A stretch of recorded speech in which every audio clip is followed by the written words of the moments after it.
Bonsoir docteur, j'ai regardé votre dernière vidéo sur les différents symptômes qui montrent que le rein est en danger et j'ai pu reconnaître les souffrances que mon père a endurées avant sa mort. En effet, mon père souffrait du cancer de la prostate et cela a entraîné une insuffisance rénale et c'est ça qui l'a conduit à la mort. Il a beaucoup souffert avant de mourir et justement les différents symptômes, je l'ai reconnu parce que c'est de ça qu'il se plaignait régulièrement. Docteur, cette maladie, le cancer de la prostate, tue de plus en plus de personnes. Dans mon entourage, il y a beaucoup de personnes qui meurent du cancer de la prostate. Et s'il vous plaît, faites une vidéo là-dessus pour sensibiliser afin qu'on puisse vraiment mieux connaître cette maladie et savoir comment la prévenir. Bonjour à toi et bienvenue dans cette nouvelle vidéo. Déjà, merci à tous ceux qui sont inquiétés. Ça fait un petit moment qu'on était absent par rapport aux vidéos éducatives. Beaucoup de gens m'ont écrit en inbox. Ça fait vraiment plaisir, ça fait chaud au cœur de savoir que ce qu'on fait a une portée. Alors, sans doute, vous allez savoir, aujourd'hui, on va parler du cancer de la prostate. On va voir tout ce qui concerne le cancer de la prostate. Et cette vidéo est faite en hommage au père d'un ami à moi, un bon ami à moi qui est décédé récemment. Que son âme repose en paix. Cette vidéo est dédiée à lui. Alors, si tu es un homme, il faut savoir que tu dois regarder cette vidéo jusqu'à la fin pour pouvoir profiter de tout ce qu'il y a. Si tu es une femme et que tu as un papa, des frères ou des oncles que tu aimes bien, regarde cette vidéo et partage cette vidéo avec eux. Et surtout, restez jusqu'à la fin parce qu'à la fin, on va parler des préventions et je vais juste vous montrer des astuces avec l'alimentation, des astuces simples qui peuvent permettre de prévenir cette maladie qui est le cancer de la prostate.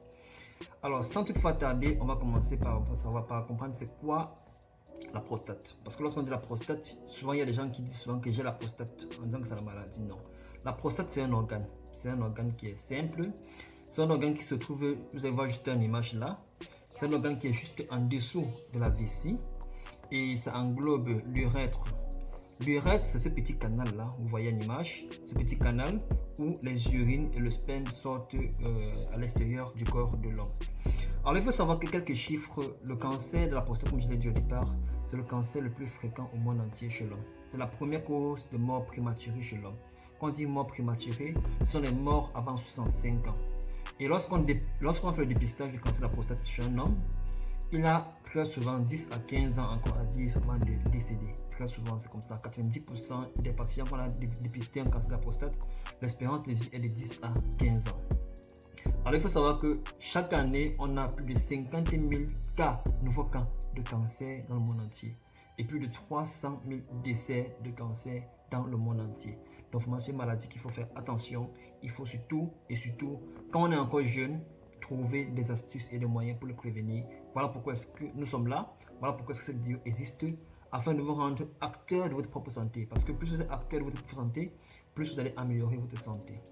Alors, comme je le disais, je vous ai parlé de la prostate. Maintenant, le cancer de la prostate, c'est quoi? La prostate, normalement, son rôle, c'est de pouvoir produire un liquide qu'on appelle le liquide prostatique, qui va se jumeler à deux autres constituants, le spermatozoïde et le liquide séminal, pour former le sperme. Et lorsque c'est formé, ça va se stocker un moment, temporairement au niveau de la prostate. Et par la suite, lorsqu'il y a des rapports sexuels, voilà, la prostate va se contracter et puis il y aura éjaculation du sperme à l'extérieur. Alors il faut noter que ce sont les cellules de la prostate qui font ces différents rôles que j'ai cités, notamment la production et l'expulsion. Mais il peut y arriver qu'il y ait une production anormale. Il y a des facteurs qui peuvent faire en sorte qu'il y ait une production anormale des cellules cancéreuses qui sont produites de manière incontrôlée. Et c'est ça qui conduit au cancer de la prostate. Vous pouvez voir là en image comment ça conduit à une compression au niveau de l'urètre. Donc j'ai parlé des facteurs. Il faut savoir qu'il y a plusieurs facteurs qui peuvent faire en sorte qu'il y ait ces cellules-là qui sont sécrétées de manière incontrôlée. Comme facteur de risque, quand on dit facteur de risque, ça peut dire que si tu as ces facteurs-là, tu as plus à risque de développer la maladie comparé à celui qui n'a pas ces différents facteurs. Le premier facteur, c'est l'âge. Dès qu'on a 50 ans, on est plus à risque de développer le cancer de la prostate. Ça, c'est un fait. Donc, à partir de 50 ans, il est recommandé de faire régulièrement son dépistage. Je vais vous parler du dépistage par la suite. Comme autre facteur, on a l'ethnie. Malheureusement, nous les Noirs, la science l'a montré, nous les Noirs, on est plus à risque de pouvoir développer le cancer de la prostate. ethnie, c'est pour dire qu'il y a un caractère héréditaire qui est là. Donc, si vous avez un oncle, c'est pourquoi j'ai dit les femmes, si vous avez des oncles, des papas et des frères et sœurs qui ont ça, ça peut arriver que d'autres hommes aient aussi ça. Et même vos enfants, pourquoi pas. Donc, c'est héréditaire. Donc, quand vous avez il y a des proches qui ont été souffrant de cette maladie, il faut faire encore plus attention. À côté de cela, il y a des infections et des inflammations. Il y a des infections sexuellement transmissibles, il y a des inflammations au niveau de la prostate. Au début, c'est simple, c'est juste une simple inflammation. Mais plus ça se répète, plus ça va déclencher la production de ces cellules cancéreuses-là. Comme autre facteur, il y a l'obésité, surtout l'obésité androïde, l'obésité au niveau du ventre. Quand le ventre est très gros, ça peut conduire justement à un dérèglement et avec production des cellules cancéreuses. L'autre élément, c'est l'alimentation. Quand vous faites une alimentation qui est trop riche en gras, surtout là, quand on parle du gras, c'est surtout le gras, les graisses des animaux, la viande rouge, tout ça. C'est là également un facteur de risque du cancer de la prostate. Comme autre élément, on a le tabagisme. Si vous fumez, vous êtes aussi plus à risque de développer le cancer de la prostate comparé à celui qui ne fume pas. Alors maintenant que vous avez les différents facteurs qui peuvent vous provoquer justement cette maladie-là, on va voir les symptômes. Alors, une personne, quand elle a le cancer de la prostate, quels sont les symptômes qui manifestent? Très souvent, il y a ce qu'on appelle les dysfonctions et des difficultés au niveau au moment de vouloir uriner. Lorsque la personne veut uriner, il y a des difficultés à uriner, il a de plus en plus mal à retenir de l'urine, et lorsqu'il urine, il a des douleurs, ça brûle, tous ces éléments-là, ce sont les signes du cancer de la prostate.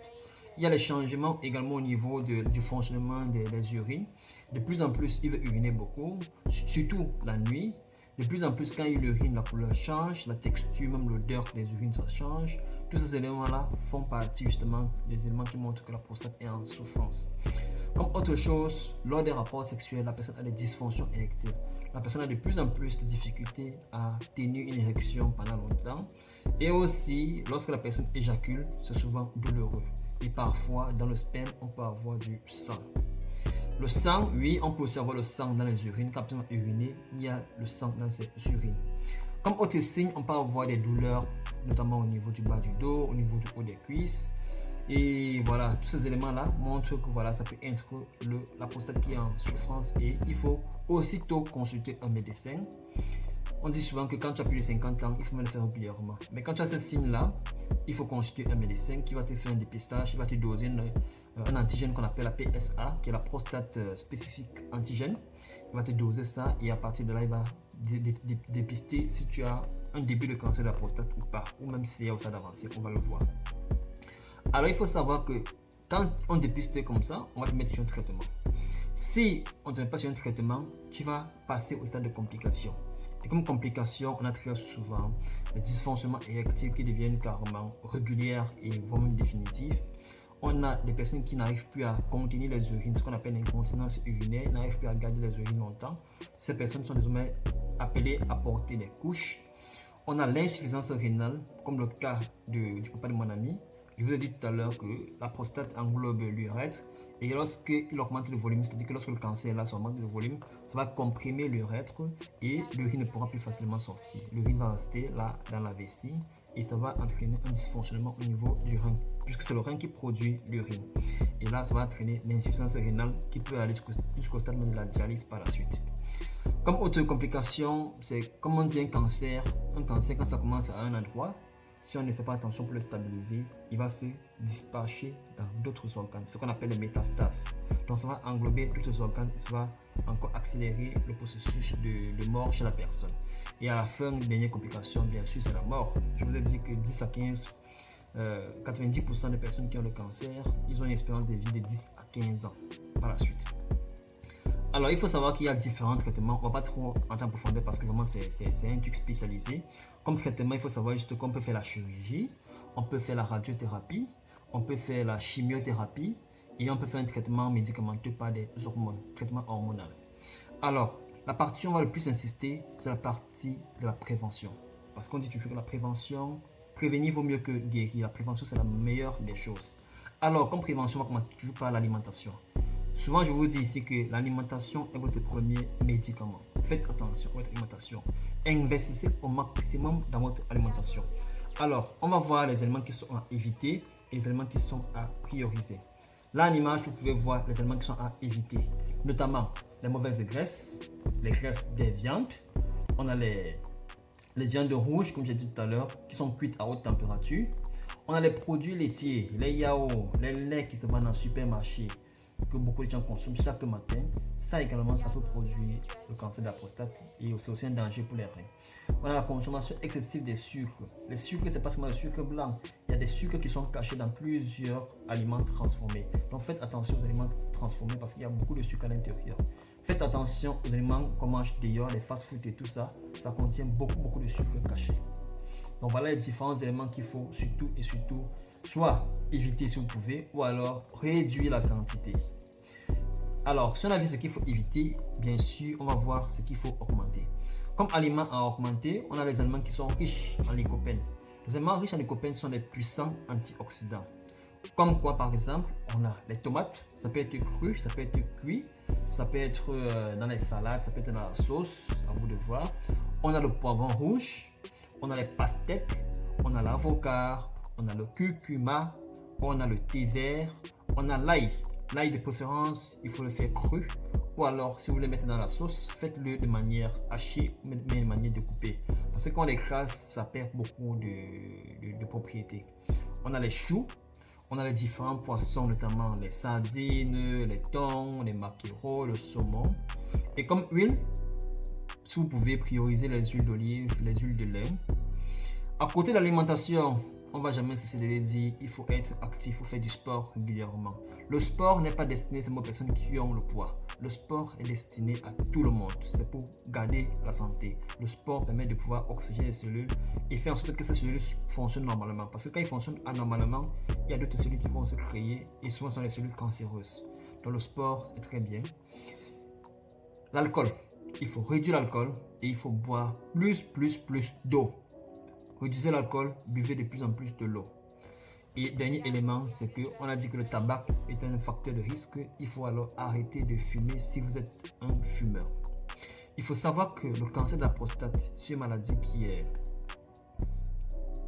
je vais dire, entre parenthèses, assez simple à traiter lorsqu'on fait un dépistage tôt.